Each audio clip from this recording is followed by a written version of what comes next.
nuestra charla de café, pequeños templos y capillas del centro histórico de la Ciudad de México. En un momento comenzamos.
Hola amigos, ¿cómo están? Les habla de nuevo Lourdes Vázquez de Cultucaminantes por México.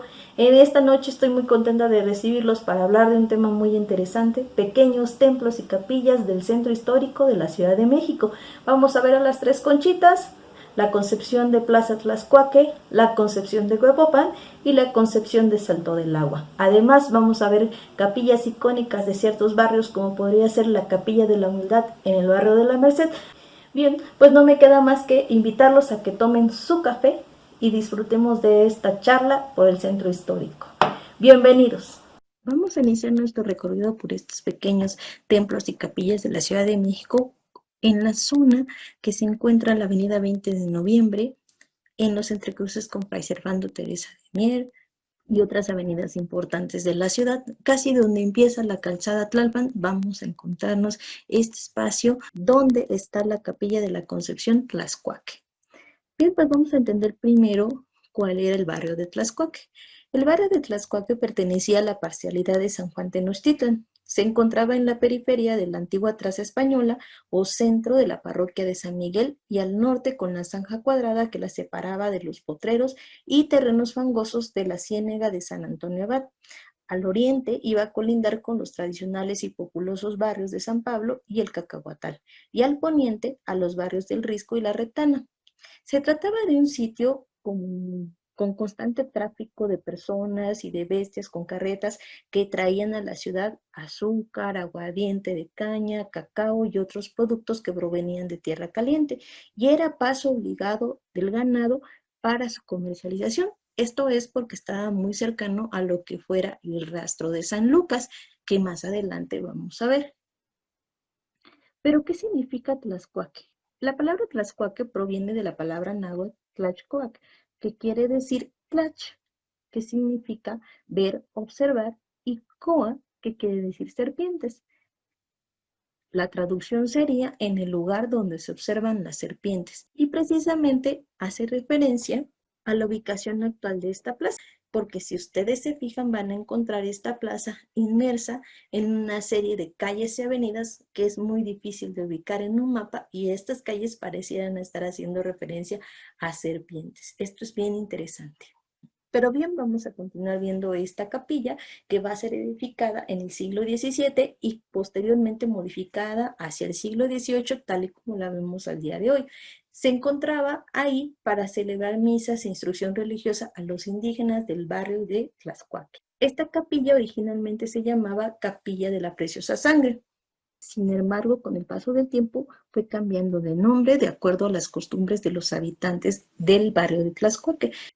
Se le cambia el nombre ya que en 1677 llega a esta capilla una imagen de la Purísima Concepción que va a ser cedida por una indígena del barrio de Santa Cruz, Zacatlán, que se llamaba María Francisca. Ella en su testamento va a dejar dicho que se lleve una de sus esculturas de la Inmaculada Concepción al templo de Tlaxcuaque. Es por eso que por fuerza del uso y la costumbre de los habitantes de este barrio, se le cambia el nombre a este templo como Capilla de la Concepción Tlaxcuaque. Esta capilla, como nosotros habíamos mencionado anteriormente, su urbanismo va a cambiar en demasia hacia el año 1934, cuando se iniciaron los trabajos para la apertura de la avenida 20 de noviembre, por la cual fue necesaria pues afectar varios edificios de la zona, como podría ser el Portal de las Flores, que desapareció, el pasaje de la Diputación, que era un callejón que impedía el paso hacia la avenida 20 de noviembre. También lo que fuera el templo de San Bernardo fue afectado, su fachada se modificó para poderse conservar.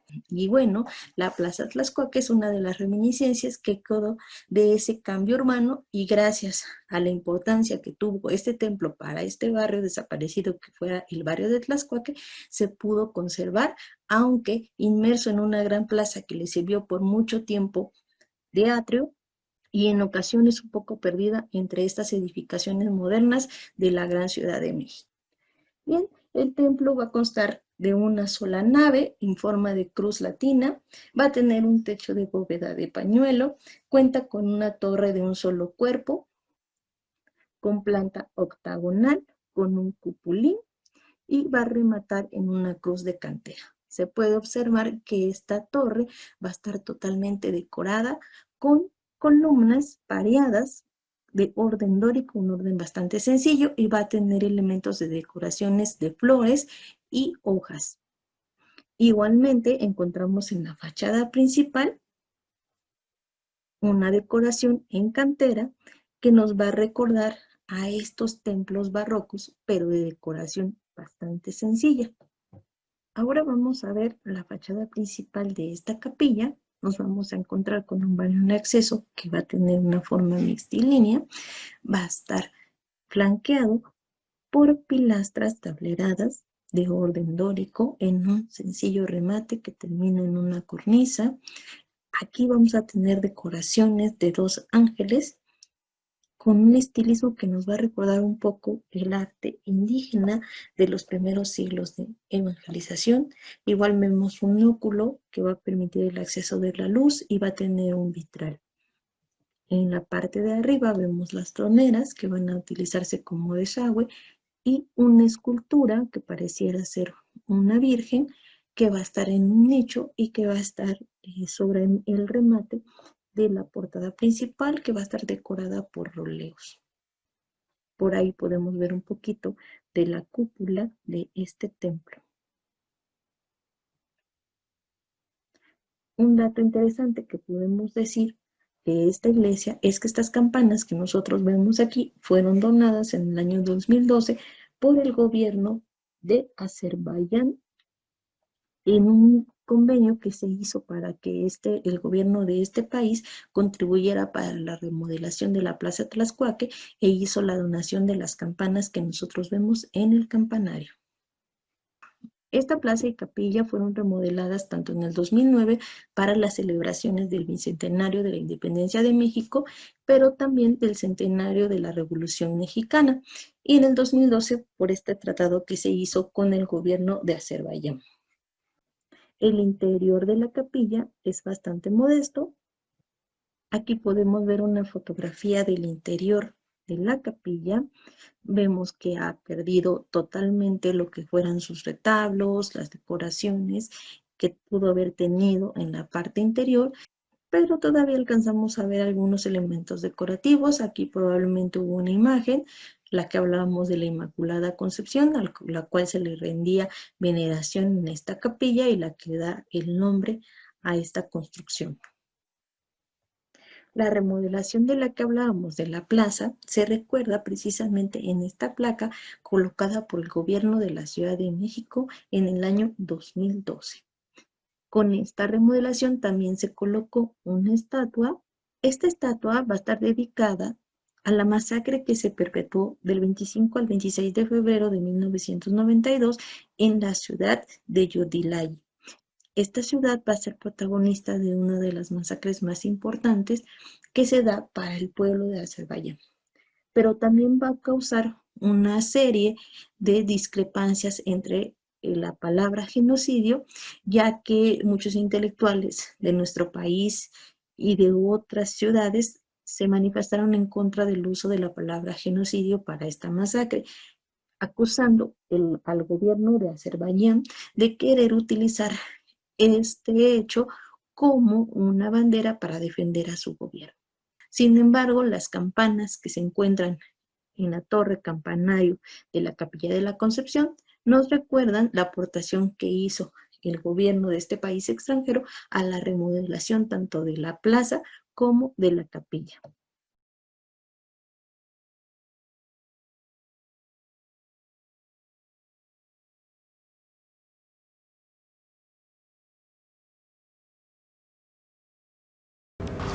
Cuenta la leyenda que en aquella época en la Nueva España vivía una adinerada familia proveniente del otro lado del mar, los Urrutia, cuyo patriarca, don Antonio, fue de los primeros notarios de la Nueva España, de las primeras personas en dar fe y testimonio de todo tipo de transacciones comerciales y mercantiles.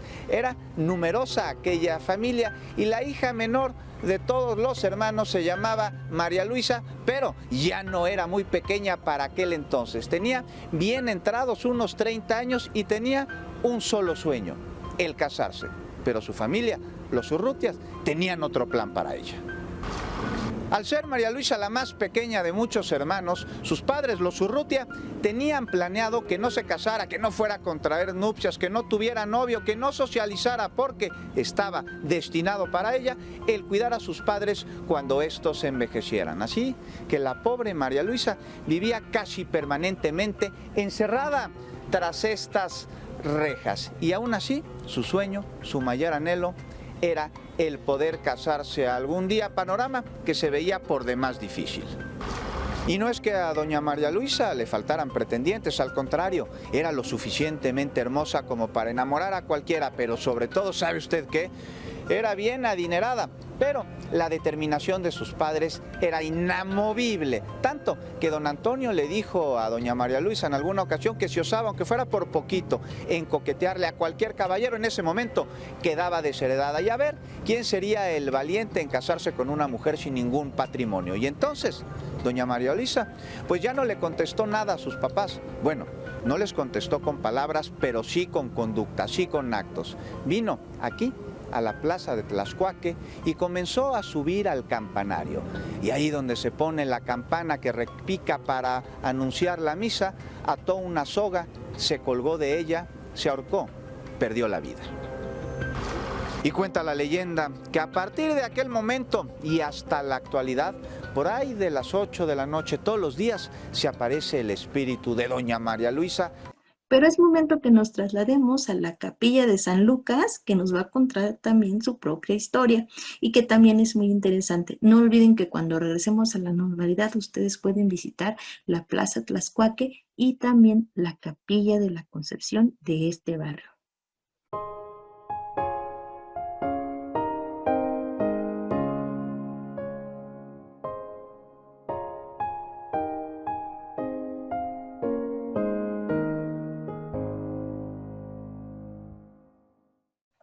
Vamos a continuar nuestro recorrido por estos pequeños templos y capillas del centro histórico de la Ciudad de México y vamos a ir un poco más a las cercanías del Metro Pino Suárez.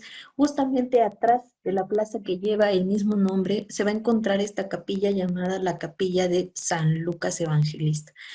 Esta es una capilla un poco escondida, De hecho, se encuentra, como les dije, atrás de esta plaza, en la zona que está ocupada por el estacionamiento del sistema de transporte colectivo Metro, también lo que es el desnivel de la avenida Fray Servando Teresa de Mier, y las calles de San Miguel, que es precisamente donde nos encontramos ahorita, Nezahualcóyotl y San Antonio Abad. Ahí vamos a encontrar la plaza de San Lucas y en medio está esta capilla. La capilla de San Lucas, como les dije, es bastante difícil de ver. Yo la descubrí en una ocasión que iba caminando por esta zona. Resulta que quería ir a la zona de San Fernando el Talpan y me comentaron que cerca de la estación Pino Suárez salían unas combis que te llevan directamente para allá sin necesidad de llegar a General Anaya y de ahí tomar algún otro tipo de transporte. Entonces, caminando por estas calles y perdida tratando de encontrar estas combis, me encontré con esta pequeña capilla de la cual voy a hablar el día de hoy. Desde la vista de la calle no podríamos apreciar los detalles porque, como ustedes pueden ver, es una zona bastante escondida. Vamos a cambiar hacia una fotografía que nos va a ayudar a apreciar la historia y la arquitectura de esta capilla. Esta sería una vista de la fachada principal de la capilla de San Lucas. Para entender la historia de esta capilla tendríamos que hablar que para el siglo XVIII ya existían 4 parroquias de españoles: la del Sagrario de la Catedral Metropolitana, la de San Miguel, la de la Santa Veracruz y la de Santa Catalina. Además de 6 doctrinas de indios que van a estar conformadas por Santiago Tlatelolco, Santa María la Redonda, San José, San Pablo en la Merced, Santa Cruz y San Sebastián, que a su vez tenían a su cargo algunas vicarías. En el caso de San Pablo, que ya se trataba de un curato, estaba conformado por los barrios de Teocaltitlán, San Lucas, que es el que vamos a hablar ahora, Tlaxcuaque, que hablamos en esta primera intervención, y Necatitlán.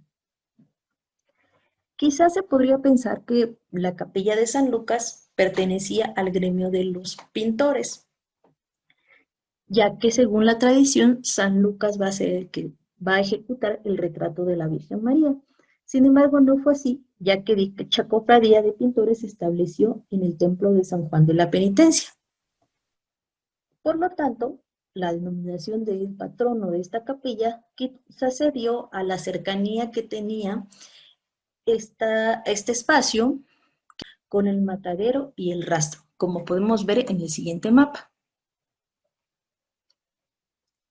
En este mapa, que va a ser elaborado por Miguel Custodio Durán, Miguel José de la Ribera, José Eduardo de Herrera, Manuel Álvarez, Francisco Valdeso y Pedro de Arrieta, vamos a encontrar la zona que nosotros conoceríamos como la del Metro Pino Suárez. Para ubicarnos geográficamente tendríamos que tomar en cuenta que aquí se encontraba la parroquia de San Miguel, la que se encuentra en el cruce de Izazaga con Pino Suárez, y esta sería la plazuela de San Lucas. Si ustedes se dan cuenta, aquí vamos a encontrar una zona conocida como el Matadero, que colindaba con la plaza de San Lucas, y aquí se alcanza a ver un jinete que está persiguiendo a la bestia y la está enlazando.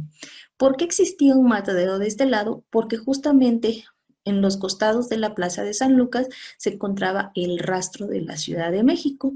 Por lo tanto, para abastecer este rastro se tenía que contar en un lugar donde se sacrificaran a los animales. En este mapa podemos apreciar la pequeña capilla de San Lucas, que ya se encontraba dentro del margen de la plaza. Por aquí también estaría San Pablo, ya por los rumbos del barrio de la Merced, a la cual, como habíamos comentado, pertenecía a la capilla de San Lucas. Pero ¿cómo surge la necesidad de tener una capilla a los alrededores de parroquias importantes como podrían ser San Pablo y San Miguel? San Lucas va a ser fundada hacia 1689 como una capilla de apoyo a la parroquia del Sagrario de la Catedral. Esto fue antes de que se construyera la parroquia de San Miguel y tenía la intención de que atendiera a la población de los barrios de San Pablo, San Antón y parte de San Juan, y fue atendida por un teniente o ayudante de cura de los párrocos del Sagrario Metropolitano. Después de que se fundara la parroquia y el templo de San Miguel Arcángel, la capilla de San Lucas funcionó de manera temporal entre 1690 y 1692. Este mismo año la capilla de San Lucas va a ser reconstruida. También es importante hablar de los alrededores que tuvo esta capilla de San Lucas, ya que hacia 1880 se edificó un gran mercado que llevaría el mismo nombre con la intención de abastecer a la población de esta región de la ciudad y cuya presencia pues quedó en el olvido. Sin embargo, todavía en los alrededores se puede apreciar el mercado de San Lucas. Es importante decir que aunque nosotros pensemos que el comercio en esta zona fue surgiendo ya en el siglo XX, en la historia de la zona de San Pablo y la zona de San Lucas ya existía el comercio, por ejemplo, de las carnes que abastecían a la población de la Ciudad de México. Es importante porque alrededor de este rastro y este matadero se levantaron una serie de comercios que fortalecían la zona para distribución de toda esta mercancía hacia los pobladores de la ciudad. En cuanto a la arquitectura de la capilla de San Lucas, es una construcción bastante sobria. Podemos ver que cuenta solamente con una fachada, que es la fachada principal. Aquí vamos a ver que está ricamente ornamentada con cantera. Igualmente apreciamos su torre campanario de un solo cuerpo. En la entrada principal vemos un arco de medio punto que va a estar enmarcando el vano de acceso con lo que son pilastras tableradas de orden dórico. Aquí vemos las pilastras, el arco que también va a ser tablerado, la puerta de madera. En lo que es el friso del primer cuerpo encontramos unos roleos que van a estar decorando este friso. Y en la parte superior vemos dos sendas ventanas corales de forma octagonal y también están abocinadas.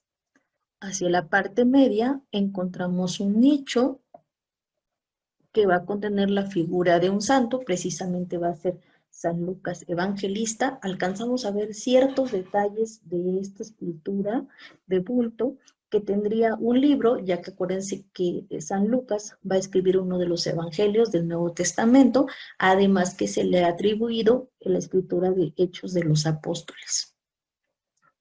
También va a tener un frontón abierto, sin ninguna decoración interior, y el remate lo vamos a considerar que tiene un remate mixtilíneo con terminaciones en cantera. Es una fachada hasta cierta manera bien ornamentada y a su vez bastante sencilla. A un costado apreciamos lo que es el Hotel San Lucas, todavía en funcionamiento y que a pesar de haberse modernizado lo que es el ambiente de la capilla, sigue conservando ese aire tradicional, ese aire novohispano, tanto en su arquitectura como en la Plaza San Lucas. ¿Qué les parece si vamos a conocer un poquito de su interior?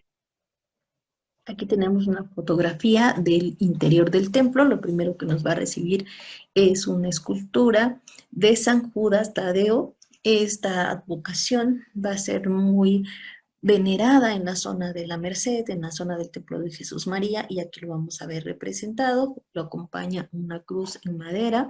Al fondo podemos apreciar el templo, que sería en una nave rasa, con viguería de madera en el techo. Aquí tendríamos otra toma desde dentro del templo donde podemos apreciar lo que es el reflejo de la Plaza Pino Suárez. Acuérdense que yo les comentaba que esta capilla está en la parte de atrás de dicha plaza. En esta otra fotografía podemos apreciar las zapatas hechas en madera que decoran la viguería del techo. Es un ejemplo muy bonito de lo que son los techos con viguería. Prácticamente la decoración de la capilla va a estar elaborada con esculturas de bulto, muchas de ellas haciendo referencia a la pasión de Cristo. Aquí viéramos un Cristo que está en el momento de su martirio, en el momento de la flagelación, de sufrimiento. Igual aquí lo vemos ya sentado, pero con signos del maltrato que realizó durante su pasión. Igualmente en el altar principal podemos encontrar esculturas de bulto en un altar de estilo neoclásico. Si ustedes se fijan, va a estar decorado con columnas de estilo corintio, un frontón semicircular y un remate mixtilíneo que tiene terminaciones en dorado. Aquí encontramos como figura principal la imagen de Cristo resucitado, cuando precisamente está dejando su tumba. Podemos apreciar también en la parte de atrás hay un mural que pareciera ser contemporáneo, no encontré yo las fechas de la realización, en donde vamos a encontrar la representación de los 4 evangelistas. Vale la pena que nos acerquemos a esta pintura mural.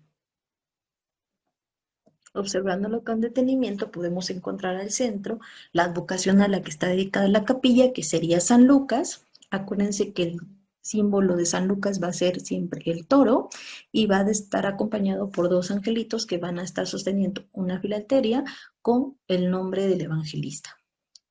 Esta es la representación del tetrabulfo, las 4 representaciones de los evangelistas. Del lado izquierdo vamos a encontrar a Marcos con la figura del león. Del lado derecho vamos a encontrar a Mateo con el ángel. Ambos van a estar sosteniendo libros porque, como dijimos, escribieron los evangelios. Y en la parte de abajo vamos a ver a San Juan, el más joven, que va a estar representado por el águila. También tiene un libro y está escribiendo. Es un mural muy hermoso, muy colorido, que creo que ayuda perfectamente al proceso de evangelización que tienen estas construcciones. Es una capilla que todavía sigue viva, que todavía sigue en funcionamiento y es muy recurrida precisamente por los comerciantes que ocupan la zona del Metro Pino Suárez.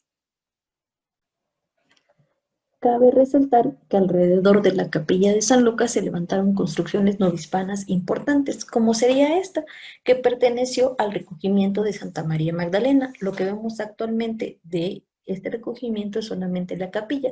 Lo demás fue destruido, fue convirtiéndose en un espacio que se tuvo que transformar después de las leyes de reforma, y esta capilla fue ocupada por un tiempo por el Museo Agrario, el cual ya migró a una plataforma digital. Actualmente ignoro cuál sea el uso que se le da a este espacio, sin embargo queda como testigo de este tipo de casas que se dedicaban a dar hospedaje a aquellas mujeres que quedaban solas, que necesitaban ser orientadas y necesitaban estar encerradas en un espacio donde ellas pudieran llevar una vida tranquila, estudiar, también llevar una vida de fe. Y en este caso del recogimiento de Santa María Magdalena estaba dedicada para las prostitutas, pero posteriormente también se refugiaron delincuentes.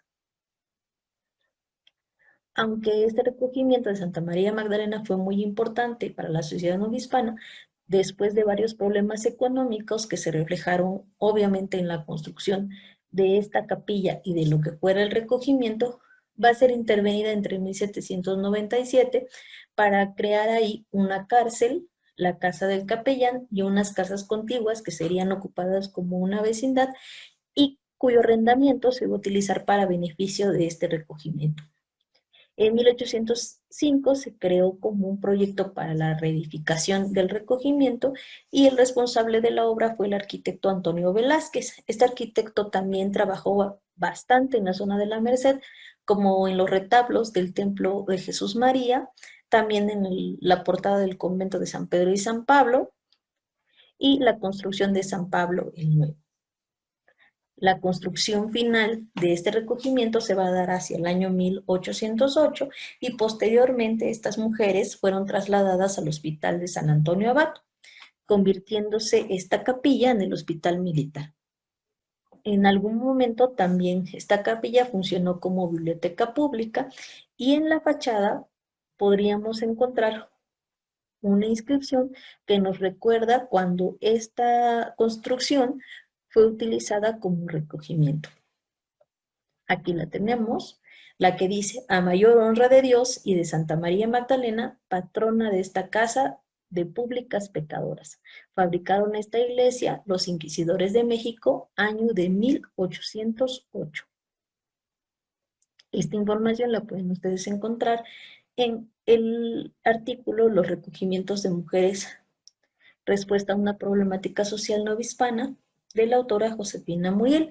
Josefina Muriel es una investigadora muy importante en cuanto a conventos y casas de recogimiento. Es un referente que todos debemos tener cuando queremos investigar sobre alguna casa conventual o de estas que daban asilo a las mujeres desamparadas. Aquí vemos otra vista precisamente de la capilla del recogimiento de Santa María Magdalena.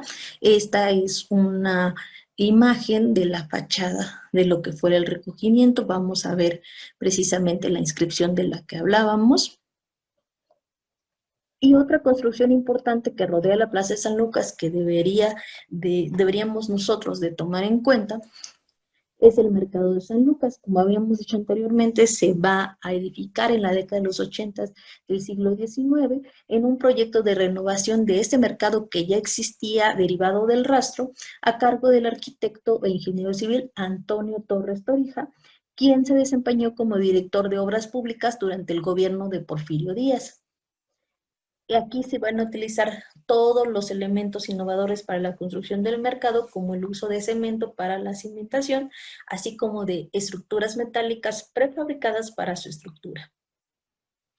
El mercado de San Lucas se convirtió en uno de los mercados más importantes de la zona suroriente del centro histórico de la Ciudad de México. Pero dejemos atrás a San Lucas y continuemos.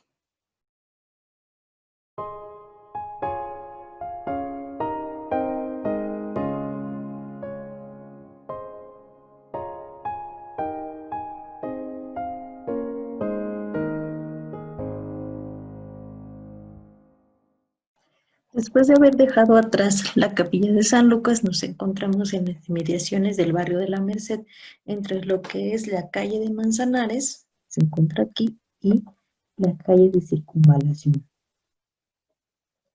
Aquí vamos a encontrar la Capilla de la Humildad. Esta Capilla de la Humildad ha sido considerada la capilla más pequeña de toda la ciudad. Y bueno, como les dije, está inmerso en el barrio de la Merced.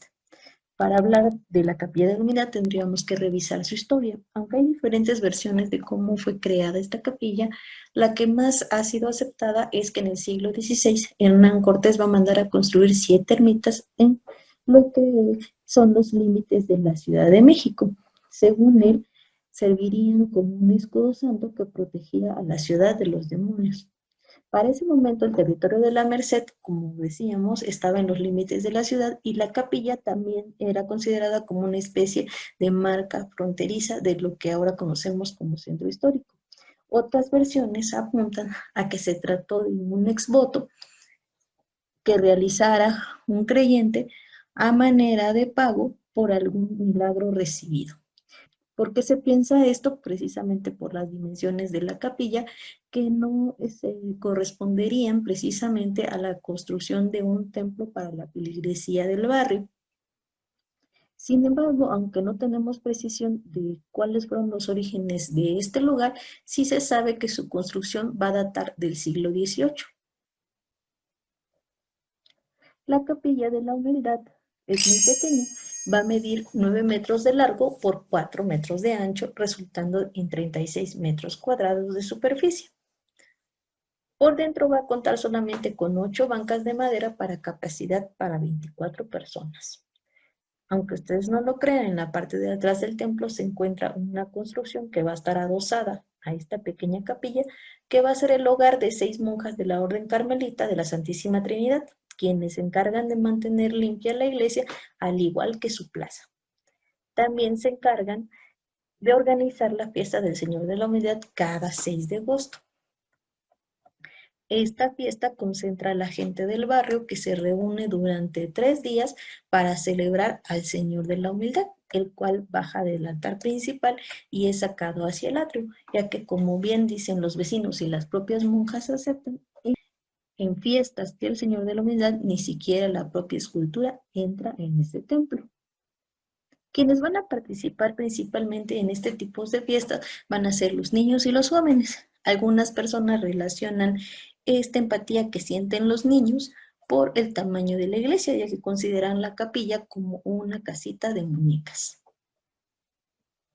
Otra de las festividades importantes para el barrio y para la capilla va a ser la Semana Santa, donde se concentran varios jóvenes de la calle de Manzanares y niños para realizar representaciones de la pasión y muerte de Jesús. Pero bien, vamos a conocer un poquito de la arquitectura de este templo. La fachada del templo va a constar de dos cuerpos. En la parte baja podemos ver un acceso en arco de medio punto, principalmente decorada por pilastras de orden dórico. Flanqueando este acceso encontramos otras pilastras de orden jónico, ya que van a tener estos relevos en lo que es el capitel de la pilastra. También tenemos una cornisa que va a estar dividiendo los dos cuerpos, que va a tener dentículos, que son estos pequeños dientecitos que se ven aquí, para decorar precisamente este espacio. En el segundo cuerpo voy a cambiar de imagen para que lo veamos más a detalle.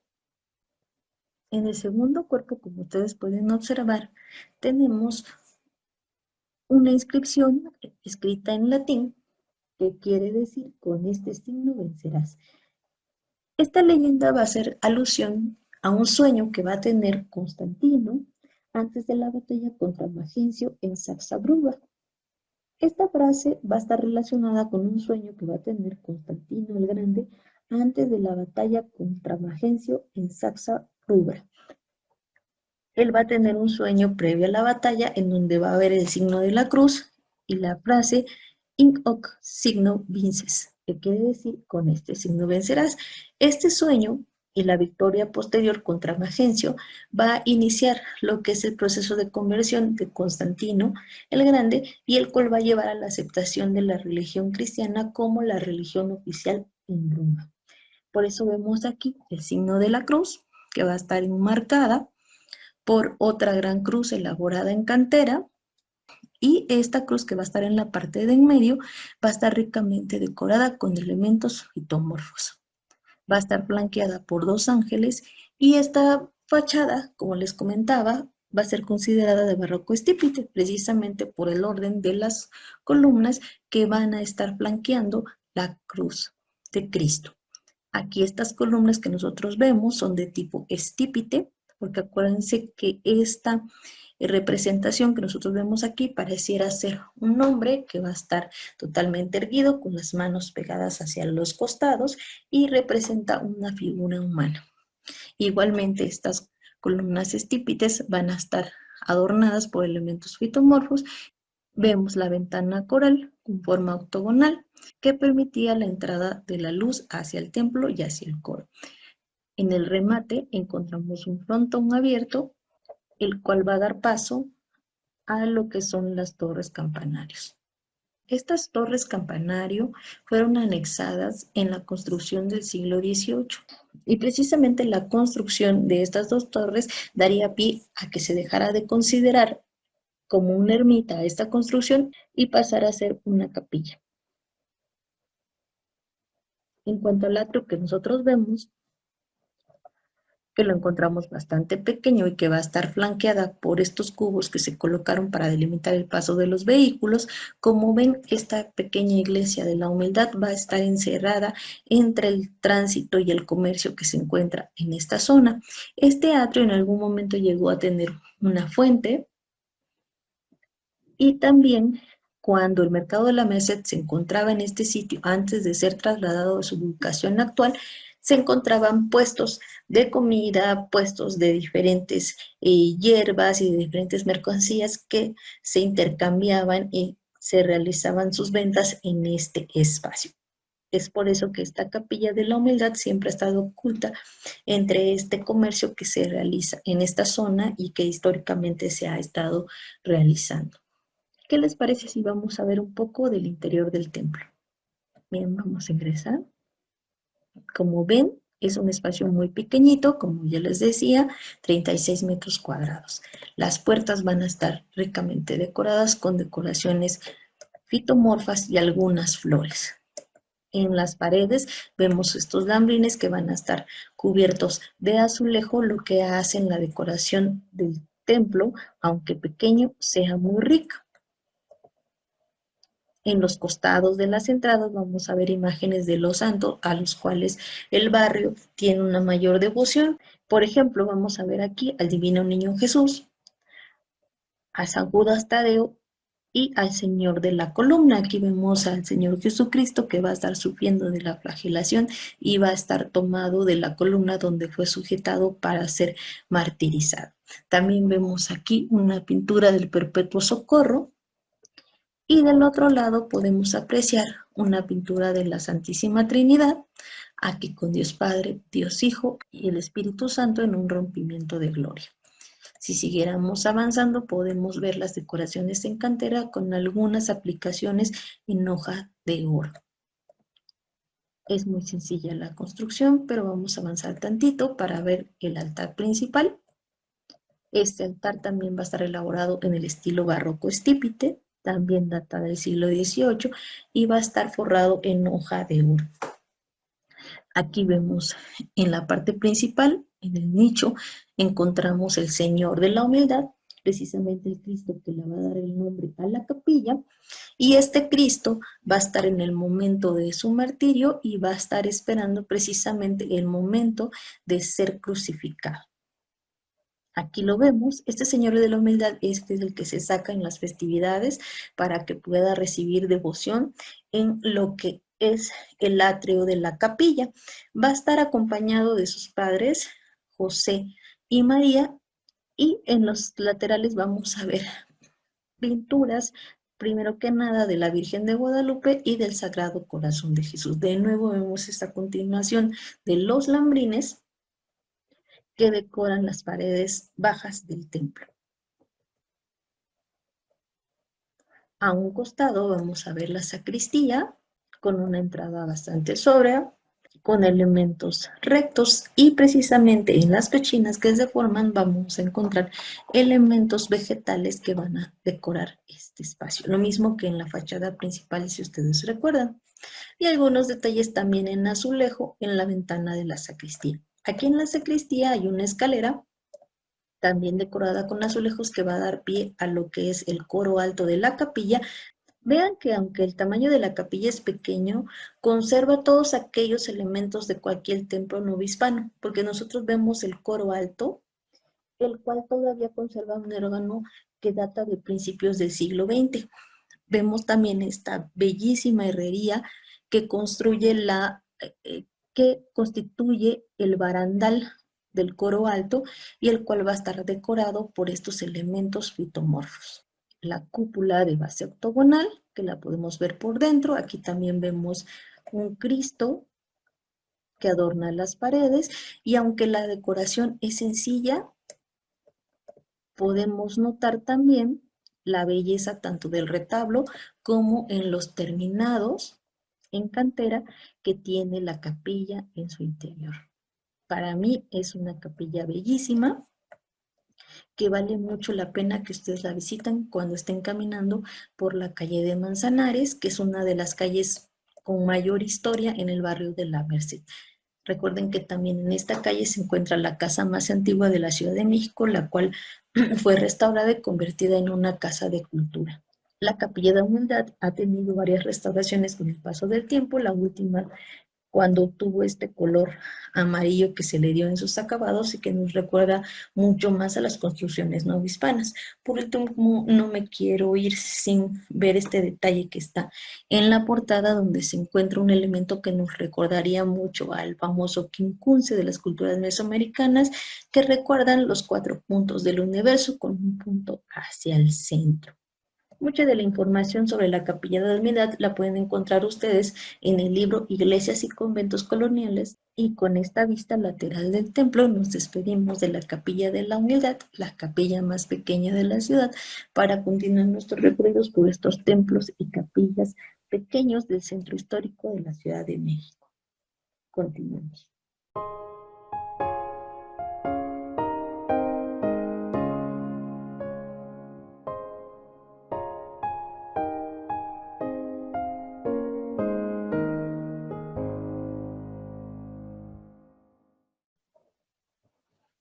Bueno, pues vamos a continuar y vamos a hacer una pequeña parada antes de llegar al templo de Portacelli. En este espacio que nosotros estamos viendo se encuentra el Templo de Jesús de Nazareno e Inmaculada Concepción. Este templo va a tener una importancia muy fuerte en la historia de nuestro país, ya que va a ser el templo anexo al Hospital de Jesús, que va a ser fundado por Hernán Cortés y va a ser considerado el primero en América. También es interesante para la historia de los mexicas porque se dice que en este lugar tuvo pie el primer encuentro entre Hernán Cortés y Moctezuma a su llegada a la gran ciudad de Tenochtitlan. Y lo vamos a recordar precisamente en este mosaico que se encuentra adosado a una de las paredes del templo, donde es una representación muy al estilo novohispano de Moctezuma cuando está siendo llevado hacia el encuentro de Hernán Cortés, que viene a caballo.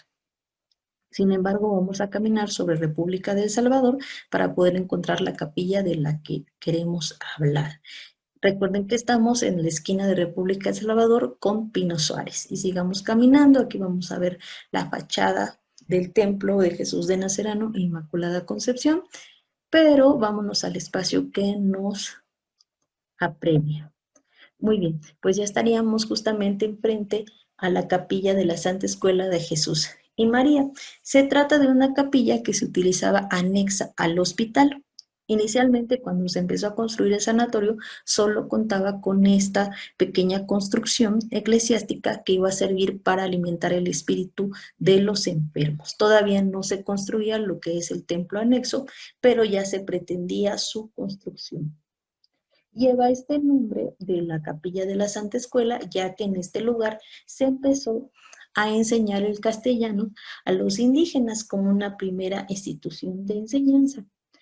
Además, en este lugar se volvió famoso ya que los esclavos fugitivos que huían de su amo eran apoyados por el párroco de la capilla para obtener su libertad o facilitarles recursos para que se fugasen y de esta manera pudieran recuperar finalmente su libertad. Pero vamos a acercarnos un poquito para ver la fachada. Como ustedes pueden ver, es una fachada muy al estilo plateresco, es una fachada bastante sencilla, con decoraciones en cantera. Su entrada va a estar en un arco de medio punto, flanqueado por pilastras de orden dórico. En el friso no encontramos ninguna decoración. En el segundo cuerpo de esta fachada encontramos un vitral donde va a estar representada la Virgen María con Cristo en los brazos, con un Cristo niño. Y en el remate vemos un nicho con una escultura de bulto. El remate de lo que es la capilla va a tener forma mixtilínea y es bastante sobrio, como ustedes pueden observar.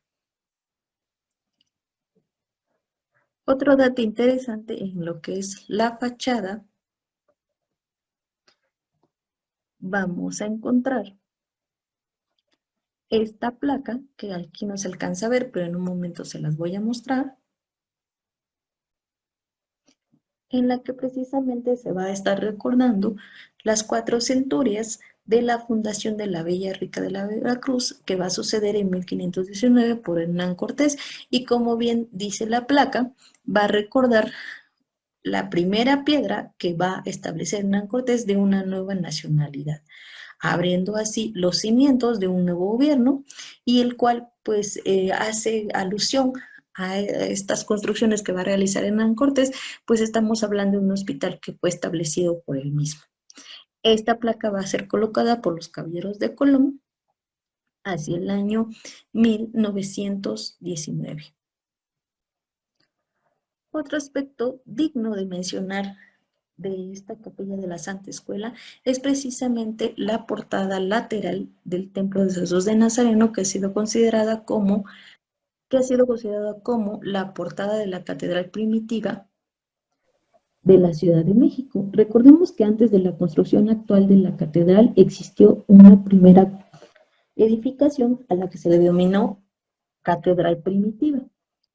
La fachada va a ser diseñada por Claudio de Arcínega, Martín Casillas y Hernán García de Villalverte en su construcción.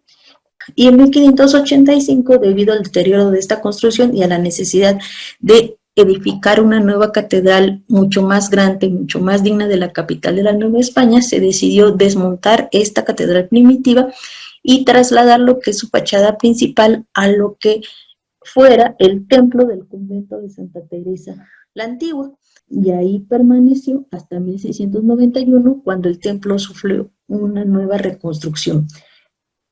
Entonces se le encarga la tarea al arquitecto Juan Durán de desmontar piedra por piedra esa fachada de la catedral primitiva y ser trasladado a lo que fuera el Templo de la Limpia Concepción, hoy conocido como Templo de Jesús de Nazareno e Inmaculada Concepción.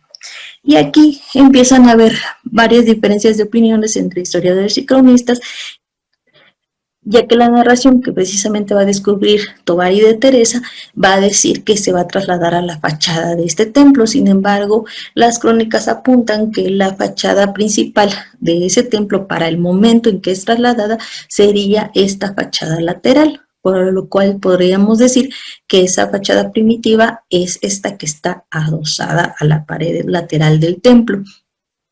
Otro dato interesante es que según la historiadora María Concepción Amerling, se trata de la Puerta del Perdón, ya que esta puerta iba a dar directamente al altar con el mismo nombre. Muchas cosas interesantes están develándonos los muros del centro histórico, pero ¿qué les parece si continuamos? Ya que el Hospital de Jesús requeriría una charla completa y ahorita lo que nos apremiaba conocer era precisamente esta pequeña capilla conocida como la Capilla de la Santa Escuela de Jesús y María. Continuemos.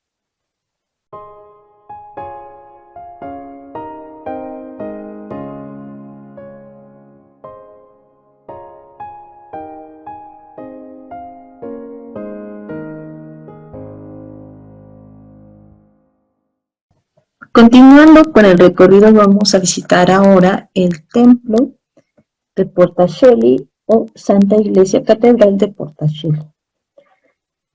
Este pequeño templo se va a ubicar sobre la calle Venustiano Carranza, como ustedes pueden ver aquí, casi esquina con calle de Pino Suárez, a un costado de la Suprema Corte de Justicia. Este templo muchas veces pasa desapercibido cuando nosotros vamos caminando por esta calle. Es una zona muy comercial y normalmente nos perdemos entre las tiendas de telas y las que venden artesanías y algo de materiales para realizar recuerdos para diferentes festividades. Como les decía, está entre la calle Pino Suárez y la calle Tabaqueros, que sería este callejón en donde uno puede encontrar todo tipo de materiales para manualidades. Pues bueno, si caminamos con detenimiento vamos a encontrar este templo, que es muy bonito, tiene una portada de estilo neoclásico. Aquí podemos observar que pertenece precisamente a la iglesia greco-melquita, pero vamos a conocer un poco de su historia antes de hablar de su arquitectura y del arte que está contenido dentro de sus muros. En este sitio se estableció lo que fuera el Colegio de Portacelli. El Colegio de Portacelli se trataba de un colegio dominico que era encargado de promover la formación de los novicios del mismo convento de Santo Domingo. Su fundación va a datar del año 1711, cuando para la construcción de ambos espacios, tanto el templo como el colegio, se contó con la donación que hiciera doña Isabel de Luján, al donar algunos terrenos que estaban muy cerca de lo que fuera la Universidad Real y Pontificia y el Palacio Virreinal. De este colegio salieron grandes dominicos que se encargaron de la evangelización en diferentes partes de la Nueva España. Uno de los más reconocidos fue Fray Servando Teresa de Mier. Lo que nosotros vemos actualmente de todo ese colegio dominico solamente es el templo, que fue construido hacia 1711. Y también la arquitectura de este colegio ha cambiado bastante, ya que contaba con unas torres campanario que ya no tiene, y la fachada también fue remodelada a finales del siglo XIX con un estilo neoclásico, como podemos ver en la imagen. ¿Pero por qué se llama Portacelli? El nombre de Portacelli proviene precisamente del sueño que tuvo Jacob en un viaje que hiciera al Harán, donde veía una escalera que tocaba el cielo, y esa escalera era usada por los ángeles para ir de la tierra hacia el cielo. Cuando despertó se asombró tanto de ese sueño que decía que solamente se podía tratar de la casa de Dios y de la puerta al cielo. Y esto lo vamos a ver en la fachada en un momentito más.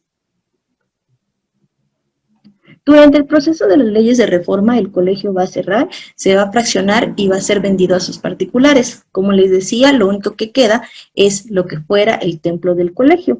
Este templo se va a cerrar al culto, se va a convertir entonces en un archivero del gobierno. Posteriormente, el gobierno de México va a abrir de nuevo al culto el templo, pero lo va a ceder entonces a la iglesia grecomelquita, la cual va a realizar una serie de remodelaciones para poder aperturarlo de nuevo. Si queremos hablar un poquito de la iglesia grecomelquita, tendríamos que decir que los católicos grecomelquitas, según la página Desde la Fe, pertenecen a una iglesia de rito bizantino del Medio Oriente, que se separó de la iglesia de Roma durante el Gran Cisma de 1054, pero se reunificó de ella en 1724. Por esta razón, solo el Arzobispado de México, con la aprobación de la Santa Sede y del Patriarca de Antioquía, pueden designar a los ministros que estarán en el gobierno de esta iglesia en nuestro país.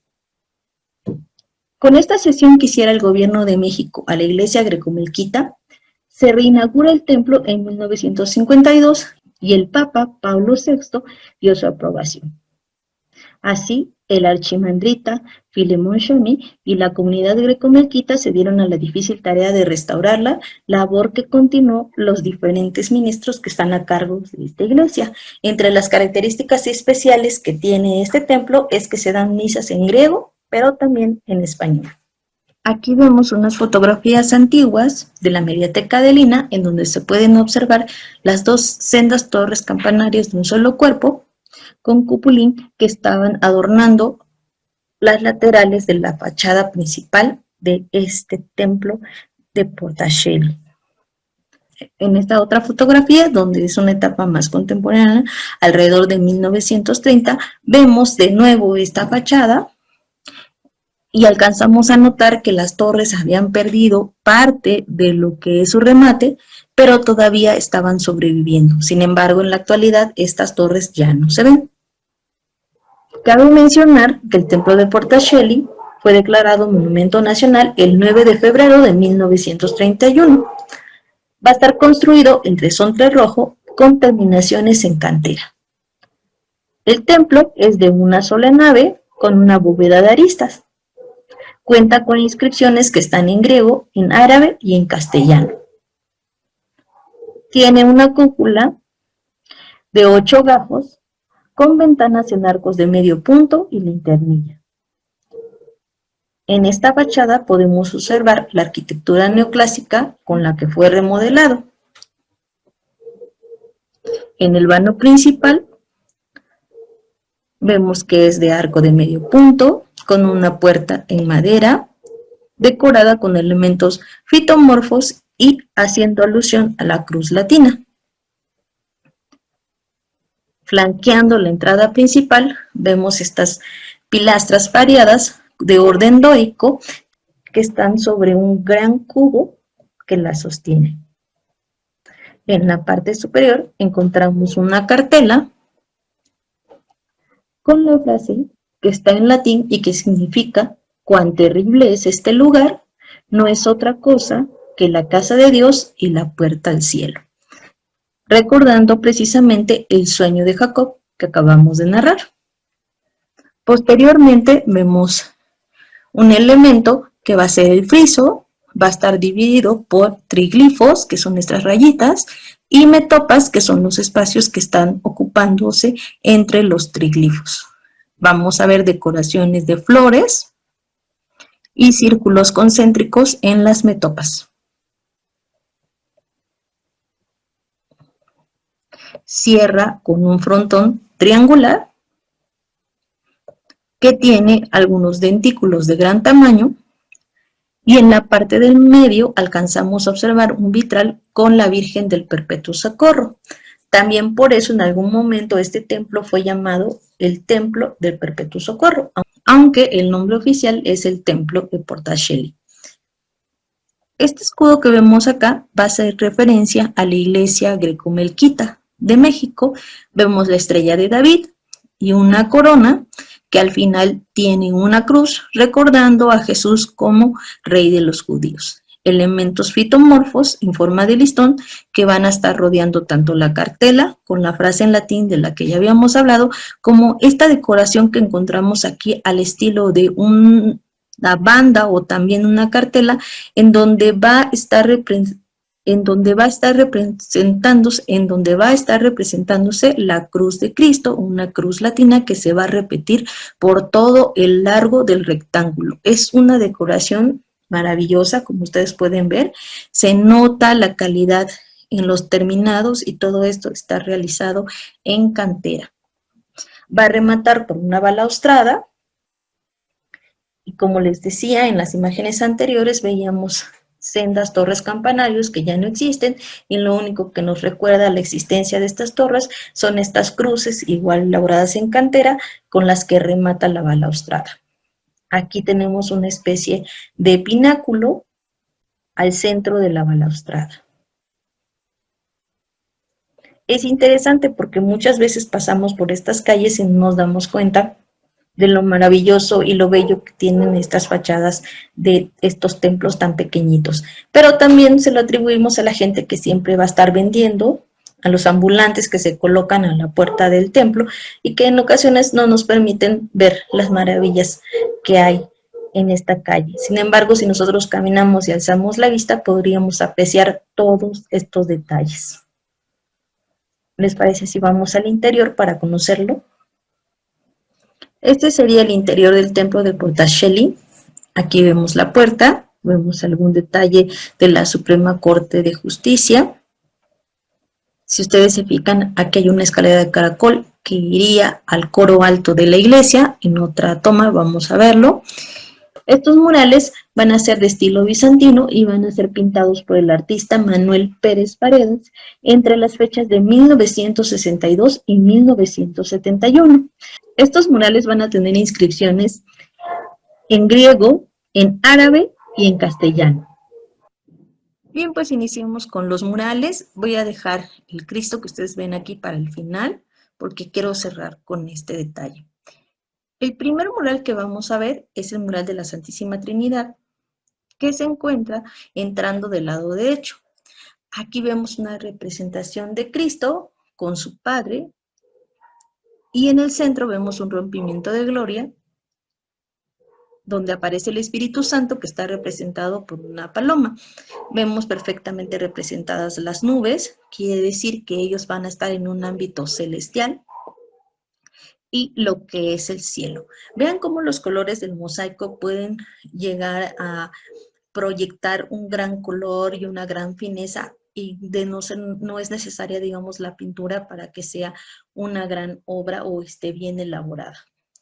Y vamos a entrar, aquí esta es otra representación de la Virgen del Perpetuo Socorro, los primeros dos murales que vamos a ver, como les decía, tiene las representaciones en árabe y también en griego.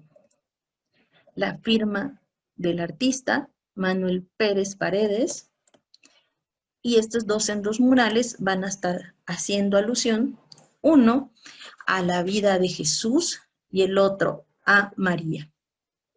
El que está a su derecha va a ser la Madre de la Luz. Ella va a tener abiertos los brazos y sus brazos van a simbolizar su mediación en favor de los hijos de Dios que están luchando en la tierra. De su hijo van a emanar unos rayos que serían las gracias que estaría dando Jesús gracias a la intervención de su madre. Aquí vemos el nombre de esta vocación mariana y vamos a ver cómo estos rayos van a estar bendiciendo a todo el pueblo, que va a estar representado por estas casas y por estos arcos. También vemos aquí la representación de un templo, vemos esta torre y vemos la fachada de ese templo. Del otro lado encontramos este mural que está dedicado a la festividad de Pentecostés, que nosotros recordamos después de la resurrección de Cristo. Él deja a sus apóstoles solos y María se encuentra entre ellos, y en la festividad de Pentecostés el Espíritu Santo va a descender sobre ellos. Lo tenemos aquí en el rompimiento de gloria que vemos en la parte de arriba, y vemos como las lenguas de fuego van bajando y se posan sobre estos apóstoles que van a estar reunidos en pueblo de Cristo, y cada uno de ellos va a tener una pequeña lengua de fuego sobre la cabeza, porque con esto se le van a dar varios dones, especialmente el don de lenguas, que va a ayudar a que ellos vayan a predicar a todas las naciones esta nueva doctrina basada en la creencia en Cristo. María al centro va a estar presidiendo esta reunión, ya que ella se la ha considerado siempre madre de la iglesia. Es una representación, a mi parecer, muy bella, que vale la pena que ustedes vean. Y si nos vamos acercando al altar principal, vamos a encontrar otros mosaicos. El de la izquierda se va a tratar de una escena de la Anunciación. En ella vemos al arcángel Gabriel, que va a estar anunciando a María el nacimiento de Cristo. Aquí vemos cómo se va a estar uniendo el ámbito terrenal, pero también el ámbito celestial. El ámbito terrenal va a ser por María y el celestial por el ángel Gabriel. Aquí vemos unas nubes que precisamente representan esa parte celestial. El ángel le anuncia a María que será madre. Ella se asusta y se cubre. Sin embargo, la parte divina también va a estar representado como un sol. Acuérdense que el sol siempre es la representación de Jesucristo, y ese sol de ese sol va a salir un gran rayo que va a estar fecundando a María, de donde nacería posteriormente Cristo. Como nosotros recordamos en las pinturas bizantinas, se van a estar representando diferentes tipos de arquitectura en lo que son las pinturas, y aquí no es la excepción, porque si nosotros recordamos, esta escena se realizó dentro de las habitaciones de María. Sin embargo, aquí pareciera estar como en un jardín o estar inmersa dentro de la arquitectura de la época. Y continuando con la historia de María y Cristo, tendríamos que ver el que está a la derecha, que nos va a hablar de la natividad, el nacimiento de Cristo. Y aquí vemos la escena de María, que va a estar presentando al niño, y José como su padre, en este pesebre donde van a ser Jesús, después de que ellos viajan a Belén para ser empadronados en el censo. Aquí vemos un burro y un toro, representando precisamente la pobreza de donde nace nuestro Señor Jesucristo. En los costados vamos a tener la representación de los pastores que, guiándose de la estrella de Belén, van a llegar al encuentro del bebé Jesús.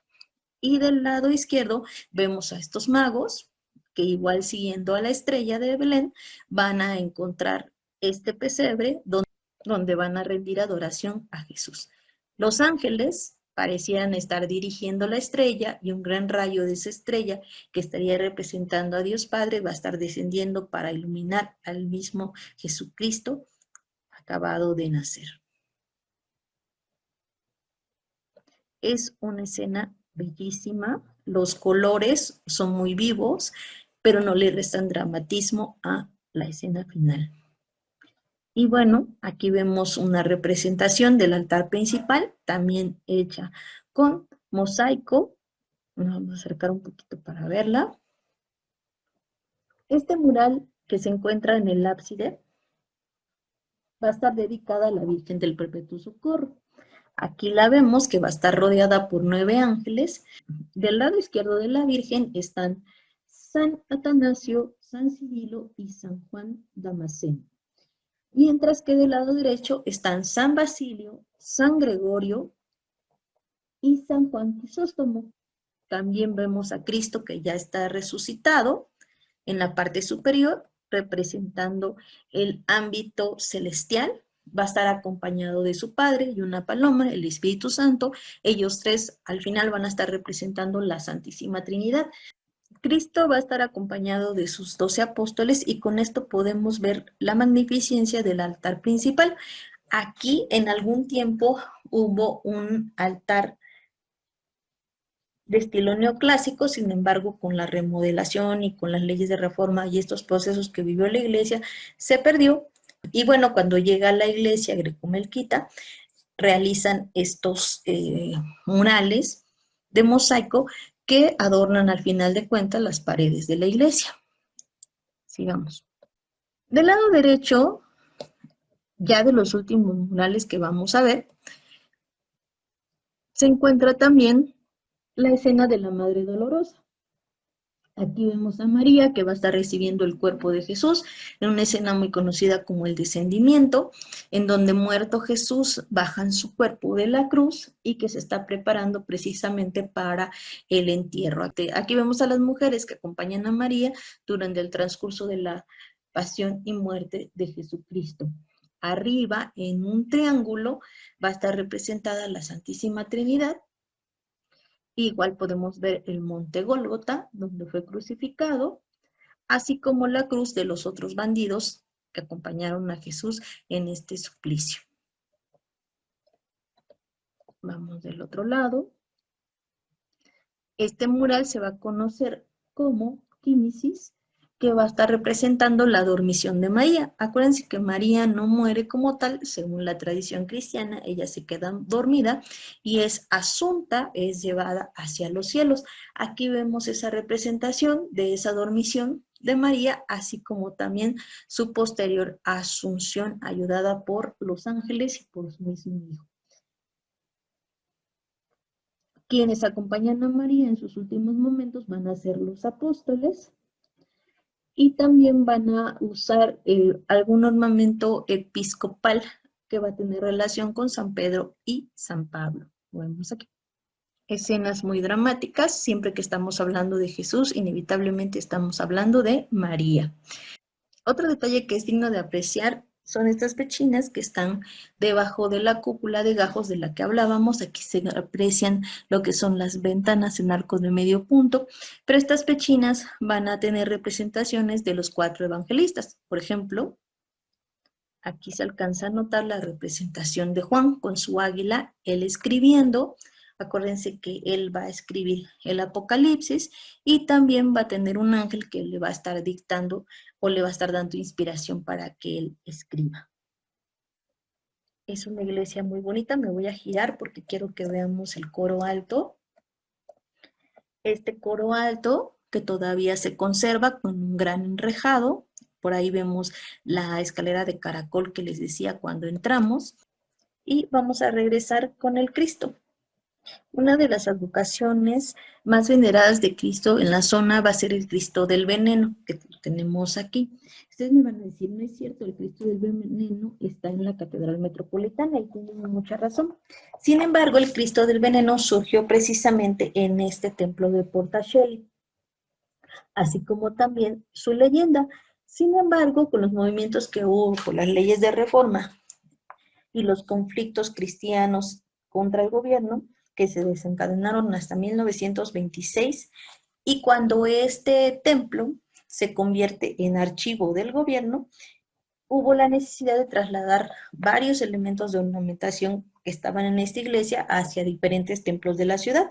Uno de ellos fue el Cristo del Veneno o el Señor del Veneno, el cual fue llevado a la Catedral Metropolitana e instalado en el altar de perdón, la ubicación que nosotros generalmente conocemos del mismo.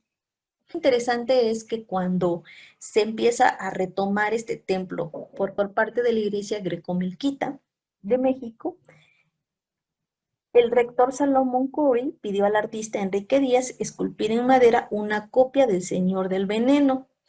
Por lo tanto, nosotros podemos ver esta representación tanto en la Catedral Metropolitana como en el Templo de Portacelli. Esta sería una copia del Señor del Veneno original, que se trata de un Cristo negro, estos Cristos negros que han sido venerados a lo largo de lo que fuera la Nueva España, ahora República Mexicana, y el cual hay varios en nuestro país que tienen esta representación. Hay varias leyendas sobre esta imagen, sin embargo, la más aceptada, sobre todo la que cuenta Artemio de Valle Arizpe en algunas de sus narraciones, cuenta que un sacerdote acostumbraba a rezar y besar los pies de la imagen de Cristo todas las mañanas. Cierto día, un enemigo puso veneno en los pies del Cristo para acabar con la vida del sacerdote. Al día siguiente, cuando terminó de rezar y se acercó a besar los pies de la imagen, se sorprendió cuando vio al Cristo contraer las piernas para evitar el beso, al mismo tiempo que se tornaba en color negro por la absorción del veneno. De esta manera, le salvó la vida al sacerdote al impedir el contacto con la sustancia venenosa. El limpio agresor observaba para haber consumado su crimen, pero al ser testigo del hecho, se arrepintió, pidió perdón y se convirtió al Señor. Después de este hecho milagroso, la imagen fue conocida y venerada como el Santo Cristo Señor del Veneno.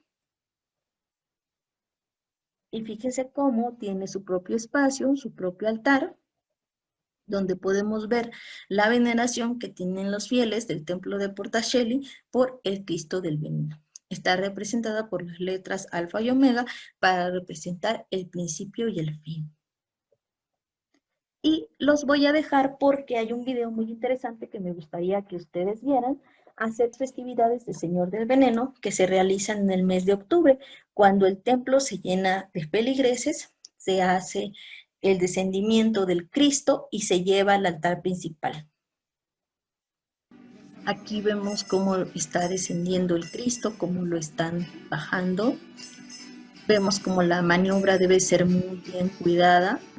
Estos señores lo hacen cada año, así que tienen bien calculado cómo van a hacer el descendimiento, la bajada del Cristo. Hay personas que van a estar sosteniéndolo y todo esto se acompaña con cantos, con rezos, que nos habla también de la celebración y de la importancia que tiene esta imagen en cuanto a la veneración. Vemos que tiene cabello natural la imagen, el rostro del Cristo, una aflicción muy fuerte, ya lo van a llevar a lo que es el altar principal. Quiero que vean la cantidad de personas que están reunidas en este pequeño templo, porque nos habla del culto religioso que todavía sigue existiendo de manera fuerte en el centro histórico, especialmente en estas zonas que ahora están dedicadas al comercio. Todavía existe mucha peligrosidad que tiene estas tradiciones muy arraigadas, de hecho lo estamos viendo el día de hoy. Hay danzantes, está la gente que está celebrando la bajada de Cristo y hay una parte también donde se ve la devoción que tienen hacia esta imagen. Ahí van a estar sahumando. Pues bueno, con estas escenas me quiero despedir del templo de Portacelli, un templo que es un tesoro en el centro histórico de la Ciudad de México, que vale mucho la pena de que ustedes surfeen el comercio, las tiendas y eviten las distracciones y puedan conocerlo. Continuemos.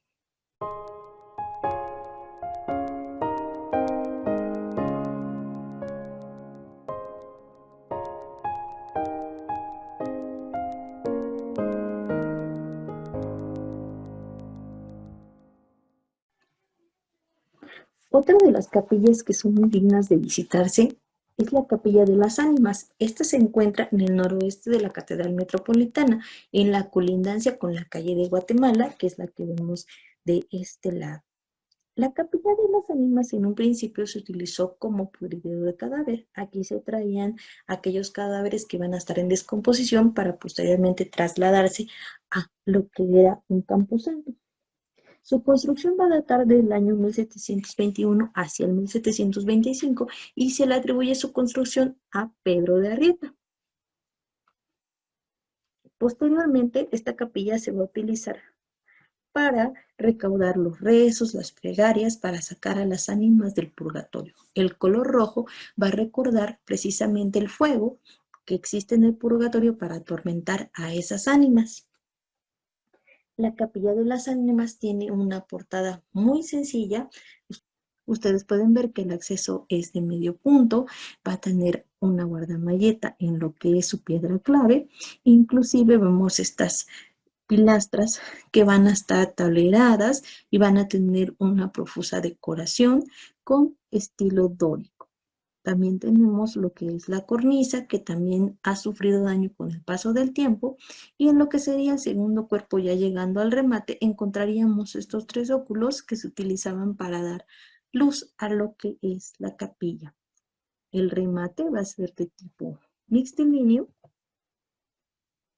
Un dato interesante que podemos contar de esta Capilla de las Ánimas es que dentro se encuentra el Señor de los Milagros. Este Señor de los Milagros va a ser una réplica del que se encuentra en Perú y es por eso que la comunidad peruana se va a reunir los meses de octubre de cada año entre los días 18 y 19 para venerar al Señor de los Milagros. Por lo tanto, fíjense nada más la importancia de esta capilla que va a concentrar una comunidad de un país extranjero, como muchos de los que hay en la Ciudad de México, para venerar al Señor de los Milagros. Otro dato interesante de esta capilla de las ánimas es que en este lugar se depositó el cadáver del que fuera el segundo emperador de México, Maximiliano de Habsburgo. Acuérdense que él va a morir en el Cerro de las Campanas fusilado. Posteriormente se le va a traer a lo que es el Hospital de San Andrés para hacerle un segundo embalsamamiento, ya que se dice que el primero fue realizado de una manera incorrecta. Y en este Hospital de San Andrés que se va a embalsamar de nuevo, y mientras esperaba su regreso a Europa por medio de un barco, va a ser depositado en esta capilla de las ánimas. Aquí vemos la calle de Guatemala y vamos a ver a un costado porque me gustaría que ustedes vieran el relieve que está en ese espacio. Bueno, esta sería la vista lateral de la capilla de las ánimas y ustedes pueden ver este relieve donde se ve una ánima afligida y torturada del purgatorio. Se ven las llamas que van a estar cubriéndola y que la van a estar atormentando. Pues bueno, esta fue una visita rápida a la capilla de las ánimas porque necesitamos continuar nuestro recorrido. Continuemos.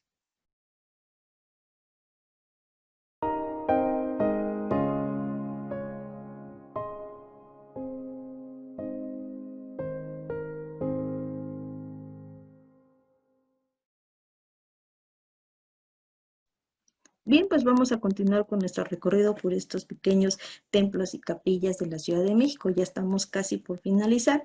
Ahora vamos a ver la segunda capilla de la Concepción, la segunda conchita del centro histórico. Y precisamente es la capilla de la Inmaculada Concepción de Salto del Agua, que se encuentra entre el cruce del eje central Lázaro Cárdenas. Como ustedes pueden ver aquí, se ve la torre latinoamericana y la bifurcación de la avenida Izazaga, que se encuentra aquí del lado derecho y del lado izquierdo.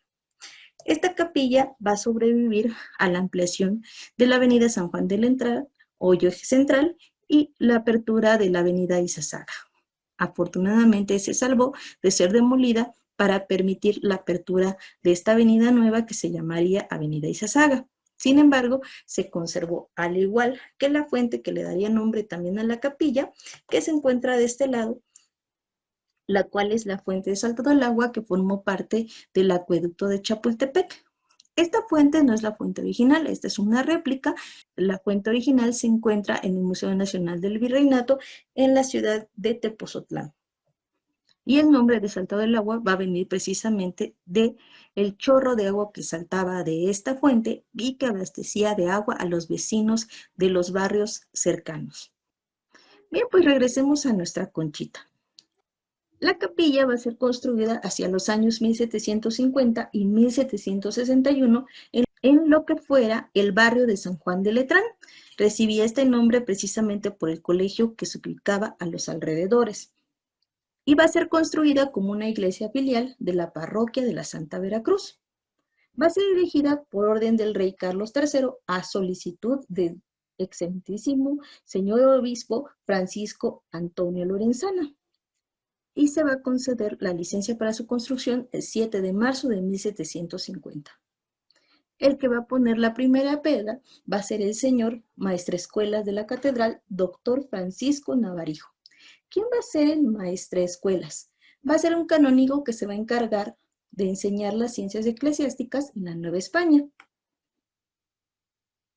Va a recibir como padrino de esta capilla el doctor José de Gorráez, primogénito del mariscal de Castilla, y en atención a que fue invitado al acto de inauguración de la capilla, prometió dar para la obra la cantidad de 6 pesos semanales. Además, va a ser sede de la Cofradía de la Inmaculada Concepción hacia el año de 1750. El aislamiento con el que cuenta esa capilla se dio, como decíamos al principio, con la apertura de la avenida Izazaga y la ampliación de la avenida San Juan de Letrán en los años 30. Podemos ver algunas fotografías donde vamos a observar cómo se encontraban los alrededores de esta capilla de la Concepción de Salto del Agua. Aquí vemos algunas fotografías donde podemos ver la apertura de las calles. Actualmente esta sería la avenida Zazaga. Y vemos la fachada de la Capilla de la Concepción, que tiene adosadas construcciones que se perdieron obviamente con la apertura de la misma calle. Aquí tenemos otra fotografía donde encontramos un costado de lo que es la Capilla de la Concepción y los comercios que rodeaban esta misma. Un poco borrosa esta fotografía, pero podemos ver y apreciar las obras de construcción y ampliación de la avenida Izazaga. Vemos a la gente que está pasando y se puede ver la destrucción que se realizó de aquellos comercios que rodeaban la avenida. Esta es otra fotografía donde vemos perfectamente estos edificios que estaban adosados del lado derecho, los cuales ya desaparecieron.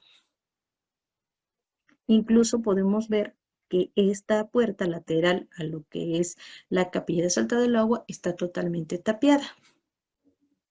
Actualmente esta es una gran glorieta que daría paso hacia el eje central. En cuanto a la arquitectura de la Capilla de Salto del Agua, podemos mencionar que está elaborada en tenzontle con cantera de chiluca. La portada principal va a constar de dos grandes cuerpos y su arquitectura virreinal nos va a recordar al barroco estípite tan tradicional de la Ciudad de México en sus templos y capillas. Como ustedes pueden ver, la decoración es bastante profusa con una variación de elementos fitomorfos que van a estar decorando varios espacios de la terminación en cantera de esta fachada. En el primer cuerpo vamos a observar un vano de entrada que tiene un arco mixtilíneo, ya que tiene líneas curvas y líneas rectas. También va a estar adornada por algunas pilastras de orden dórico, y en lo que son las enjutas de este arco que decora la entrada o el vano de acceso, se van a encontrar elementos fitomorfos. Este vano de acceso va a estar flanqueado por pilastras estriadas, ondulantes, que también van a tener un orden dórico. En el entablamento y el friso posterior vamos a encontrar detalles de angelitos y elementos fitomorfos también. A los costados van a resaltar estos dos nichos que se encuentran vacíos, pero que se presume tuvieron esculturas de bulto, que van a estar decorados por estos roleos. Y en la parte superior encontramos unos relieves que van a estar haciendo referencia al sol y a la luna. Esto siempre va a estar relacionado con la figura de Cristo y de María. También podemos observar un elemento que sería una palma que se alcanza a distinguir sobre la figura del sol. En la parte de arriba también se muestra algunas peanas que también pudieron haber contenido esculturas de bulto. En el segundo cuerpo vamos a encontrar columnas estípites que van a estar decorando perfectamente esta zona de la portada. Estas columnas van a tener elementos fitomorfos y en la parte central vemos un óculo mixtilíneo también abovedado que va a tener también un vitral que pareciera hacer referencia a Jesucristo, mas no es muy clara la iconografía para determinar de qué personaje o santo se trata.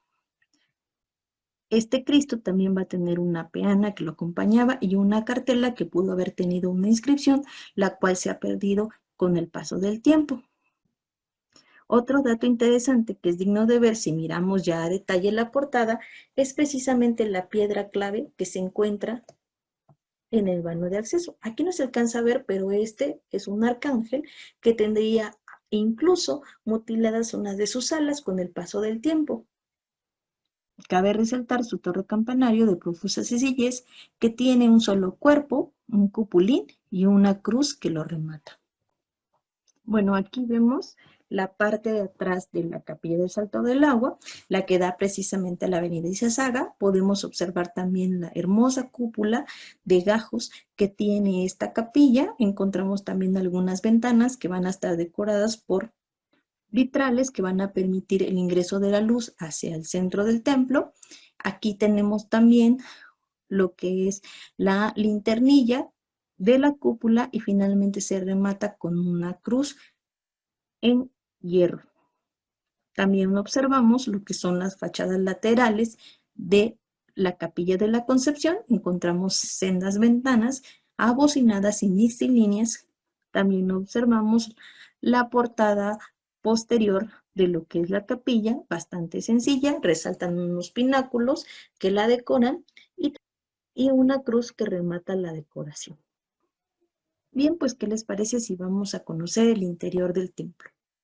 Bien, pues ya nos encontramos al interior de la capilla de la Concepción de Salto del Agua. Es una construcción bastante sencilla. Podemos ver en los arcos y en las columnas las terminaciones de cantera, de chiluca, que van a estar decorando estos terminados.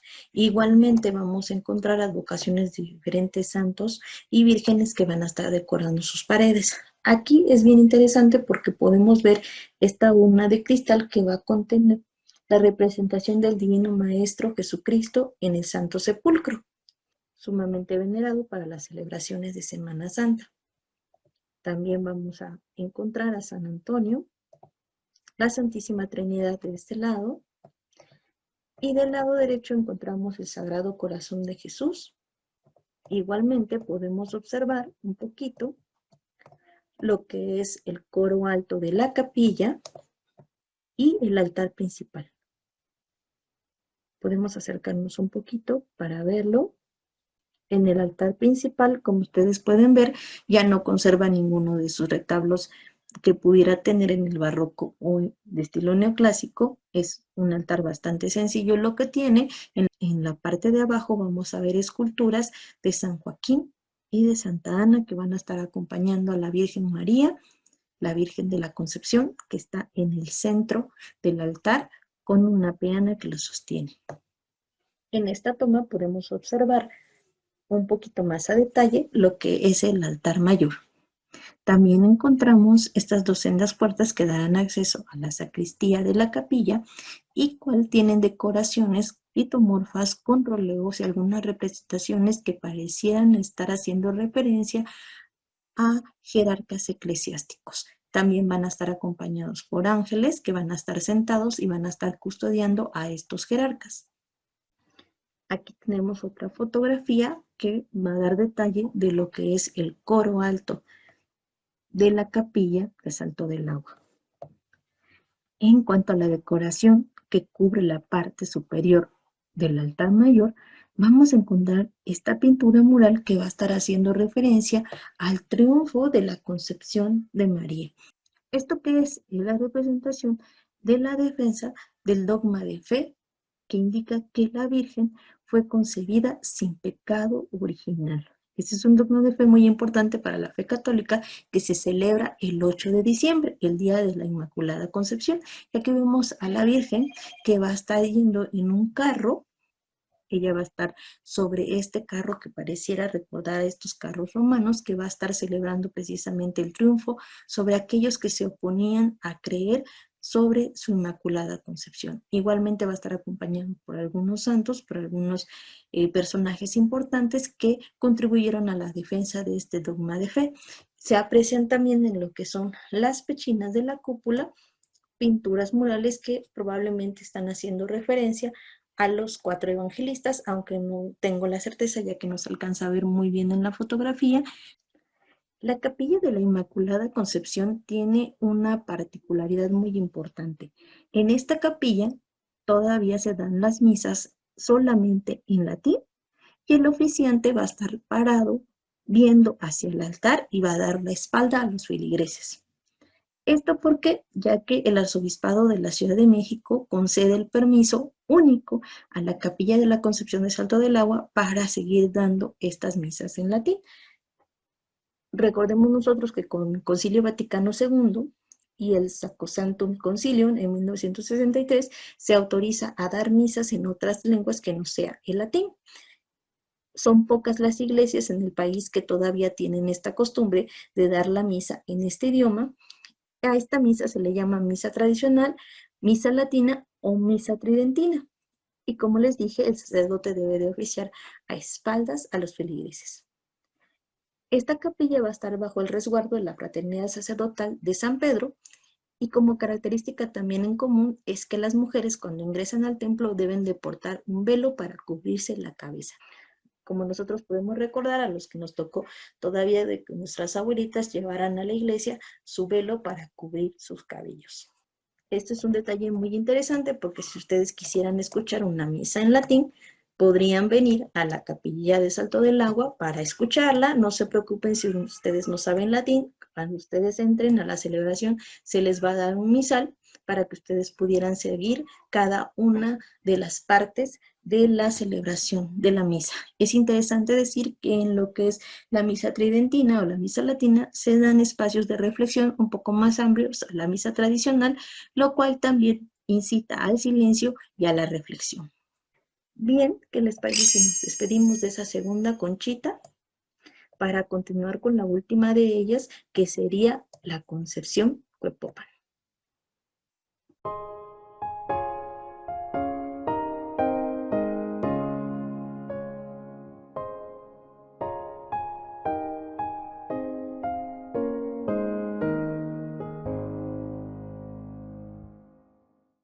Bueno, pues ya nos encontramos sobre la calle de Belisario Domínguez, casi esquina con eje central. De este lado vemos lo que queda del templo del exconvento de la Concepción, el primero fundado en América. Y vamos a ver del lado derecho lo que es la capilla de la Conchita, la capilla de la Concepción, la capilla de los Muertos, aunque su nombre original es Capilla de Santa Lucía. Sin embargo, tanto los habitantes de la zona como de la Ciudad de México conocen principalmente con el nombre de Capilla de la Concepción a esta construcción que ustedes ven aquí al fondo, que se encuentra inmersa a la mitad de la Plaza de la Concepción. Esto es interesante porque vemos cómo la influencia del convento está totalmente relacionada al nombre que se le atribuye a esta capilla, aunque su construcción es independiente de la construcción del convento. Pero bueno, esta capilla de la Concepción está dentro del barrio de Cuepopan. Recuerden que México Tenochtitlan tenía 4 barrios o 4 parcialidades. Estaba Atzacualco, Cuepopan, Teopan y Moyotlán. En cada uno de estos barrios, cuando inicia lo que es la evangelización franciscana, se establecieron templos en donde se llevaría a cabo la evangelización y transformación a esta nueva religión de los naturales de estas tierras. En cuanto al significado de Cuepopan, se ha discutido mucho y diversos autores han hecho sus propias interpretaciones del nombre. Por ejemplo, se ha relacionado con el significado de varas de céspedes, otros bien dicen que sería sobre la calzada, o bien no tiene una traducción literal del náhuatl al español. Con este acercamiento que tenemos a la fachada de la Capilla de la Concepción, podemos observar que es una construcción del primer tercio del siglo XVII, según lo relata Jorge R. Benítez en su texto La Capilla de la Concepción Cuepopan, que les voy a dejar las referencias para que ustedes puedan consultarlo. Se ven las características constructivas de ese tiempo. Y en este templo se va a utilizar en el culto hasta finales del siglo XVIII, cuando la capilla es deshabitada. Sin embargo, los vecinos lo utilizaban en tiempos de Cuaresma, cuando cada viernes acudían a sus interiores a rezar un rosario y a hacer un paseo por la plazuela de la Concepción que estaba a los alrededores. Finalmente, esta capilla estuvo en manos de un hermano tercero franciscano y posteriormente el mayordomo de lo que fuera el convento de la Concepción, Jorge Madrigal, reclamó el derecho de estas tierras. Sin embargo, por las leyes de la Reforma, no llegó a tener posesión completa y legal tanto de la capilla como la de la plazuela. Al final fue vendida a José María Velasco y compañía, pasando por varios dueños particulares hasta que finalmente el Ayuntamiento de la Ciudad de México vuelve a adquirir la plaza y la capilla por la cantidad de 6,000 pesos. Siendo así que el Ayuntamiento va a destinar la capilla como depósito de cadáveres de los insolventes. ¿Quiénes eran ellos? Aquellas personas que no tenían el suficiente recurso económico para tener un entierro decente, entonces los cadáveres de estos insolventes eran trasladados a lo que fuera la Capilla de la Concepción, en donde realizaban el efecto de pudrimiento del cadáver para que finalmente los restos ya reducidos fueran trasladados al Panteón Civil de Dolores, que se encuentra en la zona de Chapultepec. Es por eso que durante mucho tiempo esta capilla recibió el nombre de Capilla de los Muertos. Hacia 1893, la capilla deja de funcionar como depósito de cadáveres y en 1897 los vecinos van a pedir que se demuela la capilla para borrar un poco el pasado oscuro de la misma. Sin embargo, gracias a la intervención del ingeniero Mateo Plowers, se detiene la demolición y en 1908 se va a convertir en un almacén o bodega de los artículos de jardinería que se utilizaban para darle mantenimiento a la plazuela de la Concepción. En 1928 se va a hacer otro rescate de la capilla cuando se convierte en una pequeña biblioteca por parte de la Secretaría de Educación Pública. Es interesante decir también que después de esa ocupación esta capilla queda totalmente abandonada y pues bueno, llega a el deterioro tanto en su arquitectura como en su ornamentación y hasta el día de hoy podemos ver todavía algunos elementos. Como podemos ver, la Capilla de la Concepción está justamente en el centro de la plaza y es de planta hexagonal casi irregular. Difieren ligeramente por algunos centímetros los lados de cada una de las paredes de la capilla. Está orientado hacia el sur y da justamente enfrente de la puerta del templo del convento de la Concepción. En esta fotografía, otro detalle que podemos observar es justamente cuando estaban abiertas las calles que están aledañas a lo que era la Plaza de la Concepción. Actualmente estas calles están completamente cerradas, ya que en este lado se encuentra un comedor comunitario que ha ocasionado en cierta manera la proliferación de indigentes en la zona que muchas veces dan unas cuestiones de insalubridad a lo que es la capilla. Fíjense, en esta fotografía se encuentra abierta, se le estaba dando algún uso, lo que les decía, como almacén para estos artículos que ayudaban a la preservación de la plaza. Esta es otra fotografía donde vamos a poder observar los jardines que rodeaban incluso el pie y donde viene el zócalo de cantera de la construcción. Bien, pues observemos entonces lo que es la portada principal de la capilla. Vamos a ver que tiene dos cuerpos que van a estar sobrepuestos. En el primer cuerpo observamos un vano de acceso con una puerta de madera. El vano de acceso es de medio punto con archivolta. Ustedes ven estas líneas que se van a estar repitiendo alrededor del arco, a eso le llamaríamos una especie de archivolta. Está totalmente flanqueada por pilastras de orden dórico. En lo que son las enjutas de este arco encontramos motivos florales con una palma y en la piedra clave del arco encontramos la figura de San Francisco que va a estar presidiendo este arco de medio punto. Flanqueando esta decoración vamos a encontrar estas pilastras que van a ser de orden corintio, por las hojas de acanto que ustedes ven de este lado, y van a estar estriadas. En la parte de abajo vemos el zócalo hecho en cantera que va a estar rodeando totalmente la construcción. Si ustedes se fijan en lo que es el friso sobre la piedra clave, se encuentran elementos fitomorfos que van a estar adornando esta sección. Y si nos acercamos un poquito, vamos a poder observar elementos que van a estar relacionados con la pasión de Cristo, como es este cáliz que tenemos a la izquierda. Cada uno de los lados del hexágono va a estar decorado por estas pilastras que van a terminar en orden dórico y se van a unir a una cornisa con pináculos que van a estar rematando la decoración. También vemos estas troneras que servían al final de cuentas como desagües. En ambos costados vemos sendas ventanas que van a estar abocinadas y que van a permitir el paso de la luz hacia la capilla. En el segundo cuerpo encontramos un nicho que va a estar flanqueado por pilastras estriadas también, de nuevo de orden dórico. En la parte de en medio vamos a ver la figura de Jesús de Nazareno que va a estar cargando su cruz dentro de una concha o venera. Estos roleos van a estar decorando el nicho y va a estar flanqueado por estos pináculos flamígeros que van a estar decorando y recordando también a lo que es la pasión de Cristo. Como vemos en el remate de ese mismo nicho va a estar un frontón que va a estar interrumpido o frontón abierto como normalmente se reconoce con el anagrama de María. Va a estar rematada por una cruz muy pequeña y por pináculos que parecieran prolongar lo que son las pilastras. Como ustedes pueden ver, aunque es una construcción bastante sencilla, tiene una decoración que vale mucho la pena explorar. ¿Les parece si vemos su cúpula?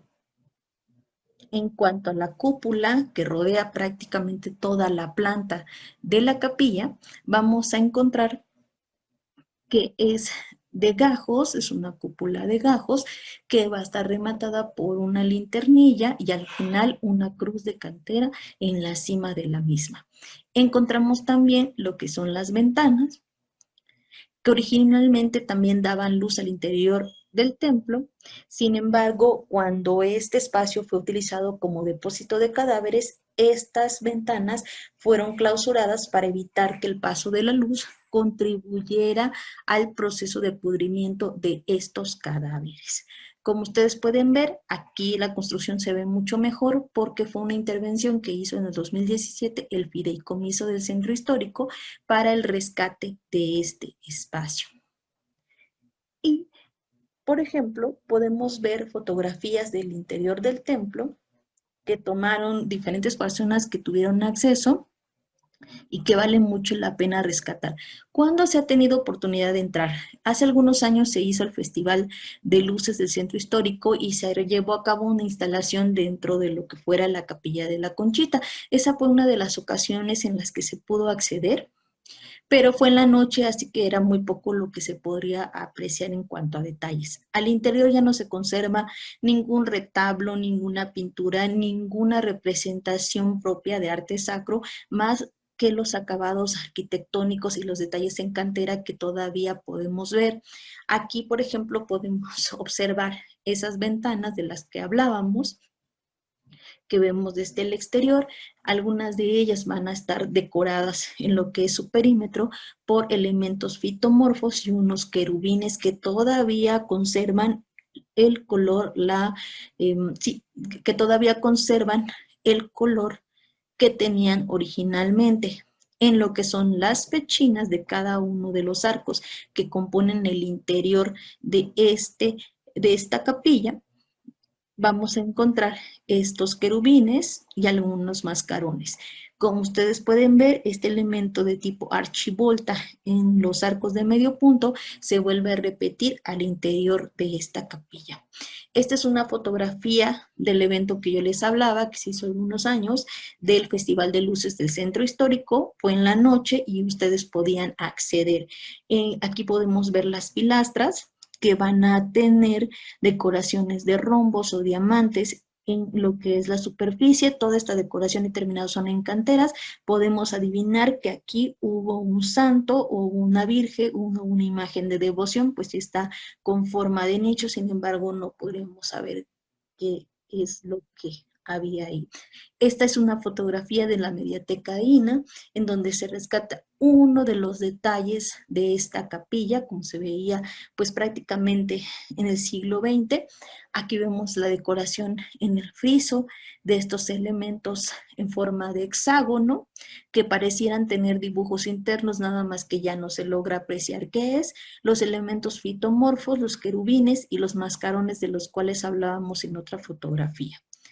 Esta es otra fotografía un poquito más borrosa, donde vemos precisamente la cúpula, que sabemos que estuvo decorada, que tuvo pintura, pero pues bueno, se fue perdiendo con el paso del tiempo. Vemos el abocinamiento de las ventanas y hablábamos precisamente de esa clausura que hubo en la etapa en donde esta capilla fue utilizada como depósito de cadáveres. Como les comentaba, esta capilla tuvo una restauración final en el 2017 por parte del Fideicomiso del Centro Histórico y se permitió establecer este espacio como la Plaza de la Caricatura, los super sabios. Sin embargo, no se conservó este uso y en los últimos años, como les dije, también fue utilizada para el Festival del Uso del Centro Histórico, algunas veces con instalaciones dentro de las capillas, pero también como un espacio para proyectar un video mapping sobre las paredes de la capilla, como ustedes pueden ver en esta fotografía que les presento. Y con esta vista de la Plaza de la Concepción Cuepopan y la Capilla de la Conchita, nos despedimos de este recorrido por los templos y capillas del centro histórico, los más pequeños, pero también los más interesantes y que tienen mucha historia. Nos faltaron varias capillas, varios templos que también son pequeños, pero en este recorrido tratamos de mostrarles a lo mejor los que a mí me gustan más cuando he ido caminando por el centro histórico, pero creo que queda abierta la carta para una nueva charla. Amigos, esto sería todo por nuestra charla de café del día de hoy, por los pequeños templos y capillas del Centro Histórico de la Ciudad de México. Por favor, no duden en dejarme comentarios, preguntas, lo que gusten en nuestras cajitas de Facebook y YouTube. También visitar nuestro canal para ver algunos videos de las charlas anteriores. Y agradezco profundamente a todos aquellos que han hecho donaciones a nuestra cuenta para seguir realizando esta labor que hacemos cada martes para todos ustedes. No me queda más que desearles una excelente noche y una muy buena semana. Nos vemos pronto.